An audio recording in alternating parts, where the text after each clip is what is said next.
All right, so as I see people joining us on our webinar here with Explore the Trades, the clock has struck 12 Central Time, so that is our scheduled time to begin. So I know that we will just catch some folks up as they join. So just a reminder, wanted to thank everyone for joining us today. My name is Kate Cinemo, and I'm the Executive Director of Explore the Trades. And on behalf of our team, I wanted to thank you for taking your time today to be a part of our webinar. And the goal for today is to provide all of you with some high-level information that you can now share with your students and their families of how to get started into the trades of plumbing, heating, cooling, and electrical. So as we work through our slides today, just keep in mind that this is some basic information. We just wanted to provide you some information that would create a roadmap for those people interested, and just some things to consider when you're having those conversations. And as a reminder, if you have questions throughout the duration of our conversation, please note those in the chat so we can ensure that we can get those answered by the end of the call today. And just a reminder, we are recording this webinar for to be published on our website within about 5 to 7 days. So just a reminder, wanted you all to be aware of that. So let's get started. So on our agenda today, a lot of the information we'll cover is based on questions and conversations that we have had with teachers and school counselors and families. And really, we want to showcase a career option for a lot of people as they graduate high school. So specifically, we're thinking of middle school, high school students, but this is information that can be scaled to whomever might be interested. So we want to ensure that through the agenda topics that you see on the screen, we want to ensure that you feel well prepared to have those conversations. So a little bit about Explore the Trades. We are a nonprofit, and our sole focus is bridging that technical talent gap to the service trades of plumbing, heating, cooling, and electrical. So through conversations and relationships we have with those in education, those who do own businesses, so we're looking at those contractors, as well as industry vendors. Together, all of these relationships, we can help scale that message. So we're really excited to share this information with you and to be a part of bringing in that next generation of technical talent. All of the information that we will be sharing today focuses primarily on residential service and replacement. So we will not get into conversations about union versus non-union, or new construction, or residential, or agricultural. Obviously, those are a lot of sectors within our industry, but rather we will be focusing on residential service. So really focusing on the tradespeople who serve homeowners every day. Right, so there's my next slide. So all the information we will share today can be found on our website. So I've included a screenshot of our homepage for you. We're also on social media. So if you follow us at any of the channels listed below, our handle is at Explore the Trades. All right, so as we dive in, I think first and foremost, we need to have the conversation and bring up the topic as to why people would consider a career in these industries. And we know that there are a lot of factors that have shaped the shortage of skilled labor that we are facing today. So we're just going to walk through a couple of those and try to dispel those as we talk about them. So first of all, we know that with the retirement of baby boomers, we're looking at an aging workforce, and information has said that for every 3 people leaving the industry, only 1 is entering to take the place. So, we think about, well, how did this happen? And as those baby boomers have aged out, we really haven't had the landscape to really educate the next generation. Meaning, for example, I look at myself, and I graduated from high school in 1999, and I remember in high school, we still had auto mechanics, we still had wood shop. And when you look at the course of education over the last generation, we've taken out a lot of those hands-on classes. And by doing so, I think we've removed an opportunity for students to even see the equipment. So by not seeing it and not having any of their friends take those classes, they don't even know that these careers exist. So with the traditional, 4-year college for everybody message, we've taken away the importance and the value that these careers can bring. So in hindsight, a lot of the industries that keep our country running have been hurt by that messaging and really taking away that exposure. Secondly, when we think of stereotypes, we can all admit that the trades have been a fallback career. They've been a plan B, for the quote unquote kids who aren't smart enough. And we've all heard it. And I think that we haven't done ourselves any favors as an industry. And then you think of what society thinks of and how these tradespeople are portrayed in TV shows, on movies, in advertisements, even, we show the plumber or the electrician showing up and they're late and they're sloppy. And, and so those types of descriptors hasn't helped. And as we'll talk in just a few minutes, the men and women who do these careers are highly educated and highly trained. So this is an opportunity for us as well. And then lastly, as we're thinking about the trades, the majority of the tradespeople have been men, for the course of history. That is absolutely fair. And even though women make up half of the world's population, they're just not well represented in these careers. So, the stat I have on the screen of, about 3 to 4% of all trades workers are women, and that is from the Bureau of Labor Statistics. Even though it seems like a very small number, and that is some great improvement. So we're really excited about that. And when we're talking with contractors in residential service, they say that their female technicians are the most requested by their customers, which means their calendars are full for a number of reasons. One, women by nature have an attention to detail. So customers and homeowners are pleased with the fact that, women, the technicians who show up are careful not to make a mess or scratch the wall or any of those other things, and really good listeners. So I think that women have a tendency to have that attention to detail. And depending on where the service needs to take place in the home, if it's a small crawl space, sometimes women by nature have that physicality to fit into spaces where men can't. So that's another thing that we can use to our advantage.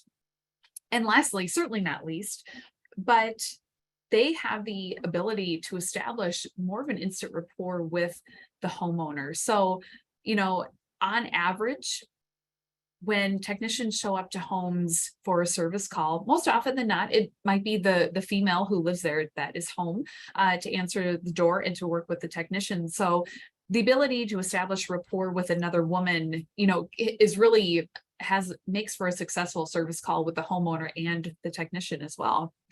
To add on to this point, I saw an article that the Washington Post published just a few days ago on November 11th, stating that the number of women in the construction industry has grown considerably, up to 14%. Now, it doesn't break down if it's plumbing, construction, any of that. But the point of the fact is that if we can have 14% represented in construction, then we are really headed in a positive direction, which is super exciting.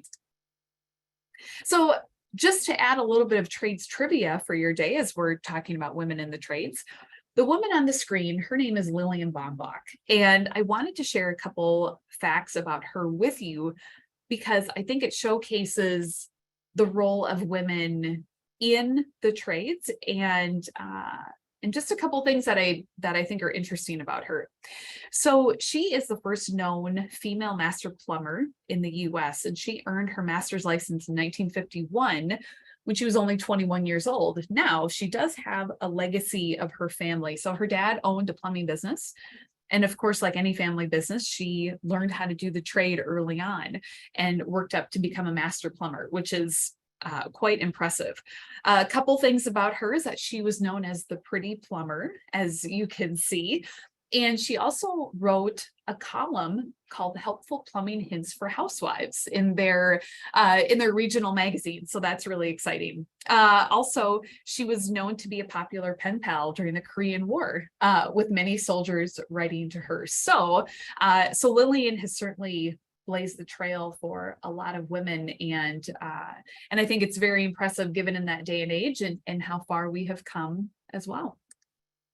All right, so another reason, as we're dispelling some of the myths, another reason that people can consider the trades is certainly the cost of education. And I know all of us on the webinar today would agree, that the price tag that can come along with a traditional college career is pricey. And we know that for students who graduate high school who want to move on to some post-secondary education, college is not an option. It's just not on the table. So that is where the trades and other vocations very similar can really come into play to allow that path for success and opportunity.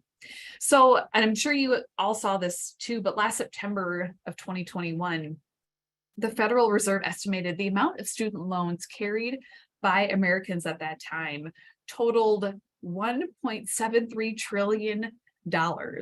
It's so hard for me to say that number without laughing because I just can't fathom that. But the truth of the matter is education is expensive. And while a lot of students have the opportunity to go to college in a traditional setting, the trades offer not only something that's more cost effective, but also would allow someone to graduate from a program without that student debt. So based on the information that you see on the screen, there's a huge discrepancy between two-year public and four-year public school. So that's another advantage that people can take when they go into the trades. And, rather than starting out one's career in debt, those people pursuing the trades will often fall into an apprenticeship, which we'll talk about in just a couple of minutes. But those apprenticeship programs also pay the student to learn the craft. So that's also an advantage. So once we have technicians who are licensed and ready to get into the service truck, we did our own research. So we reached out to some of these men and women to say, okay, along with service call flexibility and managing your service truck, what are some of the reasons why you enjoy your line of work? So the first thing they mentioned was feeling accomplished, and really serving as the superhero in the community who can problem solve and diagnose issues related to plumbing, HVAC, and electrical. I think it's really exciting to be able to step in and to use that knowledge to fix the problem. The second thing they mentioned was keeping the community safe and healthy. So when you think about it, remember that history has showed us that the biggest advancement in public health was the invention of plumbing systems that were found in ancient Greek and Roman societies. So, of course, we are thankful for our healthcare professionals, but really, with the debut of a plumbing system, clean water in, dirty water out has made, just changed the course of the world and humankind forever and ever. The third thing was they mentioned was job stability. So knowing that, over the course of the past couple of years, skilled labor shortage and how some industries have been hit due to the pandemic, we will always need tradespeople to keep us safe and healthy. And I think those who are experienced will always have a skill set that will be in demand. The fourth thing mentioned was the earning potential and career growth. So as we'll discuss in a couple minutes, the wages and the opportunity for leadership in the trades is really hard to beat. So there is sort of a career path in there that we can take advantage of.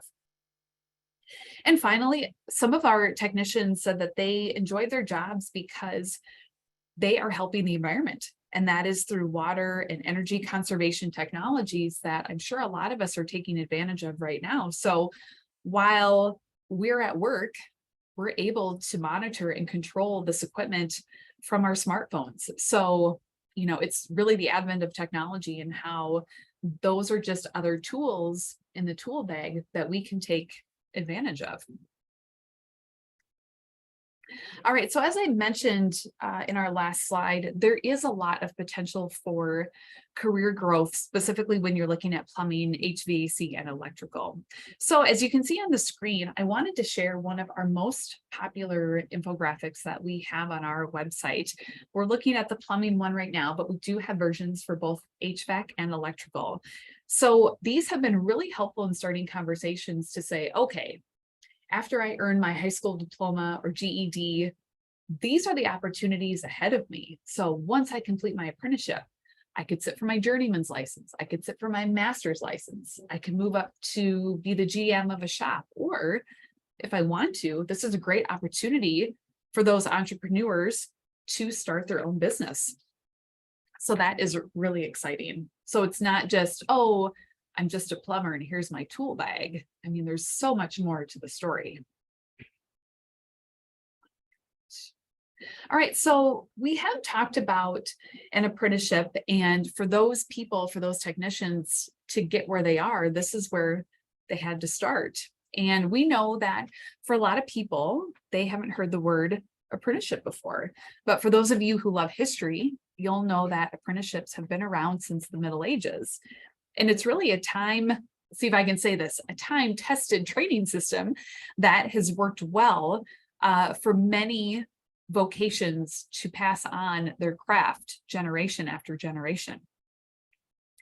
So when we're talking about apprenticeships, you can see the average first year wage is anywhere from $12 to $19. And you'll hear me say this repeatedly throughout the course of our conversation today, is that training and education requirements for apprenticeships for each trade will vary by location. So please note that any information that we share today will vary based on where you are in the United States, as every state, county, city, there are different requirements to pay attention to. So please note that on average, we're just sort of giving, high level overview of what these entail. Of course, encouraging you to research further as to what is in your market. So as we are talking about apprenticeships, on average, they last about 4 years and would include 8,000 hours of regulated training and education. So this includes both hands-on and classroom learning. And the cool thing about this, in my opinion, is we can view apprenticeship just like other post-secondary education options out there. So just like getting your bachelor's degree would be considered that, I think an apprenticeship is still post-secondary education. And when you're looking at the number of hours that you need to complete to finish your apprenticeship, it's no different than getting your bachelor's degree. So it's a nice way to filter that idea when students and families have questions. All right, another common question we have about apprenticeships is, how do I find one? And we know that finding an apprenticeship that works for you, for an individual, can be a little bit different depending on what your life is like at the moment. So unlike college, there is no one way to find an apprenticeship. So on the screen, there are several avenues by which you can locate one. And we have the same information, excuse me, link below that will take you back to our website to find that. So please keep in mind that in order to begin a registered apprenticeship, one needs to be at least 18 years old and have earned a high school diploma or GED. So I know that for many of you, if you're having a conversation with students who are interested and they aren't old enough yet, a great alternative to an apprenticeship, or to at least get started, is to encourage them to apply for a part-time job at a local service company. So this could be as a parts runner, this could be as a warehouse helper, but it just gives them the advantage to watch the daily operations of a company and learn from the technicians who are already doing it. It's a great way for them to observe and to really find out if that's something that they want to do. And in the spirit of apprenticeships, this week happens to be National Apprenticeship Week. And I know that there is a lot of good information at the federal website, which is apprenticeship.gov, which is number 5 on our screen. So if you have additional questions, that is a great resource as well. So throughout the webinar, we've talked about tradespeople as technicians. And while there are many other roles in the trades, the technicians are those individuals who are running service calls in homes every day, and they are licensed and they work directly with homeowners to diagnose and to solve the issues present. So after completing an apprenticeship, individuals may become a licensed journeyman technician. So I wanted to put on the screen 2 terms that we throw around quite often, which is journeyman and master. So licensed journeyman technicians are authorized to work service calls without supervision, and many of those technicians decide to become a master technician after additional training and a licensure exam. So when someone becomes a master technician, they often supervise journeyman technicians and work with suppliers and manage the scope of a given project. Now, are there some variations from company to company? Absolutely. But this is just sort of a summary of how you would describe those professionals. And as you can see, the salaries that we have listed are, again, just average, really taking the average wage from the Bureau of Labor Statistics, knowing that it will vary by experience, market, and additional compensation at companies. So just know that those are the highly average. Again, there's not a one size fits all approach. So digging in further into that licensing information will be the responsibility of the person looking at it. We do have the licensing information also on our webpage or on our website. So if that's something you'd like to research further, we would absolutely help you do so. After working as a licensed technician, many choose to take on leadership roles in different capacities. So on the slide, you will see different managerial roles along with an average salary for each. Again, it's a great visual to showcase that the trades offer a number of possibilities and people aren't, quote, stuck as a plumber, HVAC technician, or an electrician. So walking through some of these common roles, just wanted to give you an idea of really what that responsibility would be for that person. When we're looking at an installation manager, this person is responsible for managing and coordinating the installation of larger projects, such as a new HVAC system. Service managers take care of the training and service calls of the technicians. They manage customer service inquiries and are responsible for department metrics. And moving up to an operations manager, of course, they are responsible for managing policies within the business, managing the budget, working with suppliers, and other items that would keep everyone in the business moving in the same direction. And of course, we mentioned it earlier, but we can't forget about becoming the owner of a trades business. This is a great way for those who love the trade to take on sort of that entrepreneurial spirit and beginning a dream of small business ownership. All right, so obviously the technicians, really, they do the work, right? The technicians are what keep the business running and homeowners happy. However, I would also counter that with the customer service professionals in the business. So knowing that customer service is paramount to the industry to allow those technicians to use their skills. I'm sure many of you have had service performed at your homes, and with that, you've had contact with both a CSR, our customer service rep, and a dispatcher during the process. So I would consider our customer service professionals, they are the experts in their field, just like the technicians. Serving in either a CSR or dispatch role is vital to keeping the business alive, and without successful calls, the technicians can't do their jobs. Customer service and dispatch professionals are the first line of contact between the customer and the technician. So these people ensure that the customers have their calls recorded accurately, and they receive a technician who is the expert in the given type of service call that they need. On the flip side, those dispatchers ensure that every business opportunity is maximized for the company. So really together, they are like a matchmaker between the client and the company.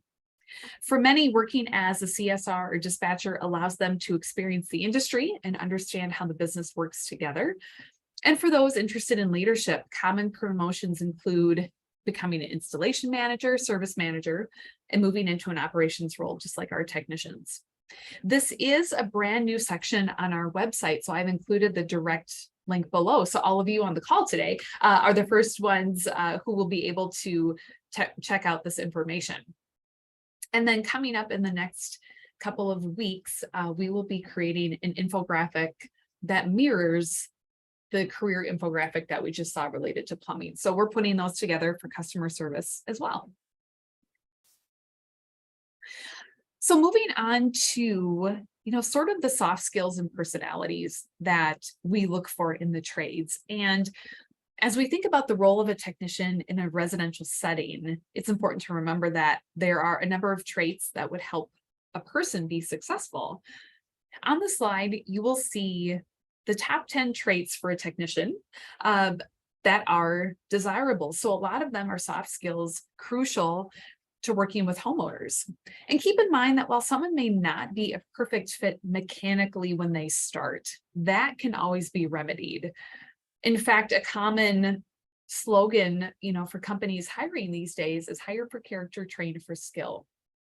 So really knowing that if I take myself as an example, I might be a perfect culture fit for a company. Maybe I'm not totally mechanically minded, but these are the skills that can always be trained. And for a lot of these companies, when you're dealing in residential service, ensuring that they have employees who are right fit for culture will be paramount in any hiring decision. So just when you're thinking of those students who you work with every day, if they are a fit with these soft skills, then they are definitely a good fit for the trades. And that's definitely a conversation to continue.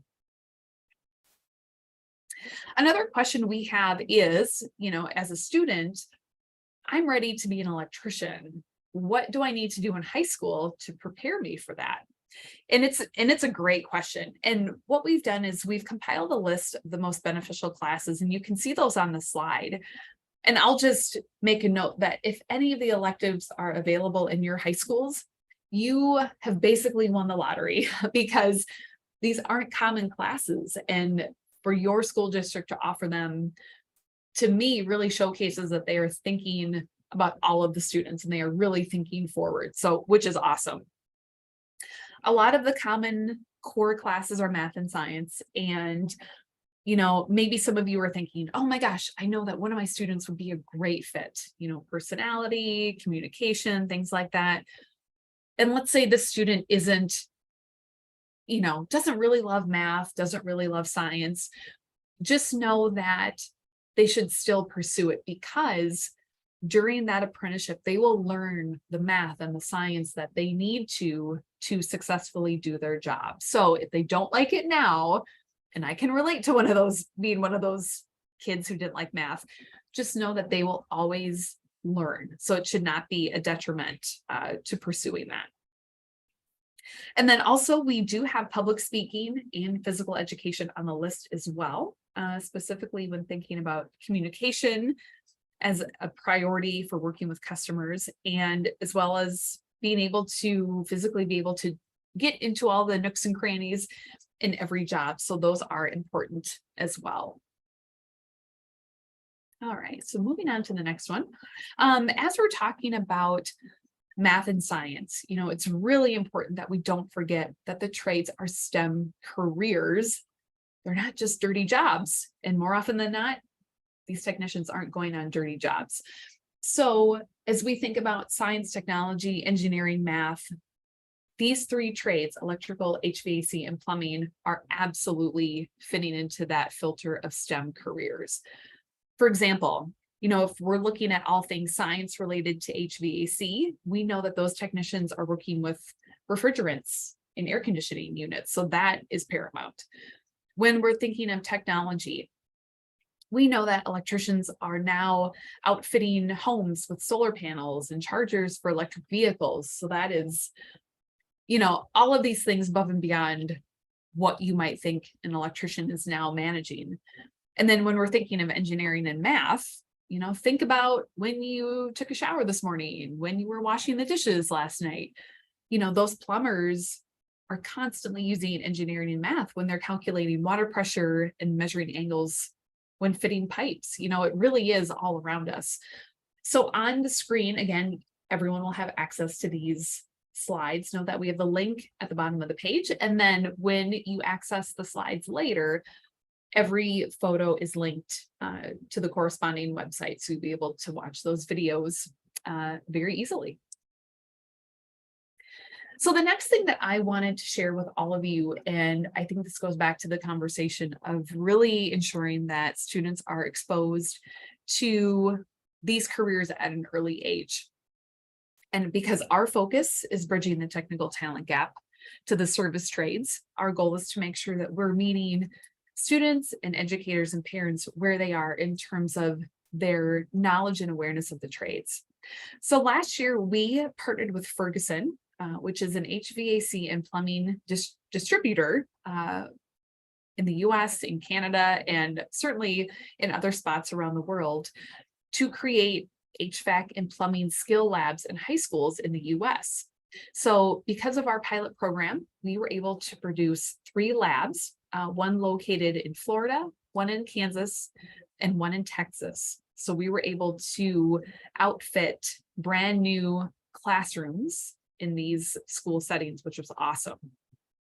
And due to that success of our pilot phase, we are pleased to bring this initiative back for another year. And this time we have expanded the program. So we are focused on providing equipment and products to high schools and middle schools. We know that there's a trend to expose students at an earlier age. We've also expanded the program to include existing HVAC and plumbing classes that might be in need of new equipment, supplies, and so on. So I hope a lot of you are taking notes right now, because this is an opportunity not to be missed. So we are running this like a grant program. So on the link below, we have information related to the application and a few more details that it's important that you are aware of. But we have allocated resources for 4 brand new classrooms worth up to $25,000 of product and equipment. So again, I hope you're highlighting this. I hope you're underlining this. So we have resources allocated for new plumbing or HVAC skill labs. We also have allocated resources for those existing classes who need new equipment. So for example, if you already have an HVAC class and need a new furnace unit or a new condenser, this is an opportunity to do that. Part of the reason why we partnered with Ferguson on this is we want to expose students at an earlier age. And because of Ferguson's support, we know that school budgets are tight, and that's not a secret anywhere. So to get a class up and running, we know that there's a big investment to get that equipment. So I encourage you to check this out. The link is below. Again, we're allocating resources for classrooms up to $25,000 and outfitting 9 classrooms for refurbishments. And that value would be up to $10,000. So please check it out. If you have any questions, we would love to speak with you further. And I see that we have a Q&A that we'll get to pretty soon. So be sure to earmark that. As we have mentioned throughout the call, Explore the Trades is committed to equipping you as an influencer with information that will help your students be successful. On the screen, you'll see we have 4 items listed, some different calls to action, and they are all linked to specific places on our website for more information.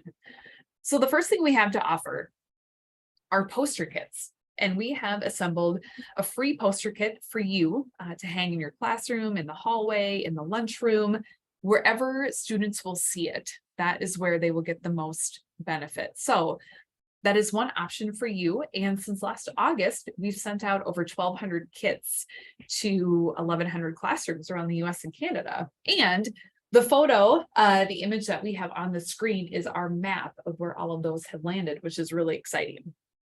So you can find that request form online. The second thing we have is a catalog of videos and downloads. They are on our resource page on our website. So many of these videos tackle certain topics about the trades and range between 2 to 5 minutes that can easily be shared with your students. They can be shared on social media. They can be shared on your counseling page if you have one within your school district. These are really great conversation starters. And again, the third item we have is our Skill Lab initiative. So we just talked about it, but just know that it's a really great opportunity. And I'm just going to keep repeating myself about this. So I hope that you take advantage of that.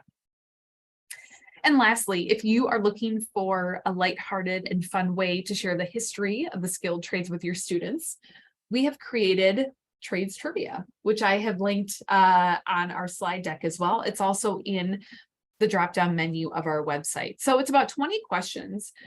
Excuse me.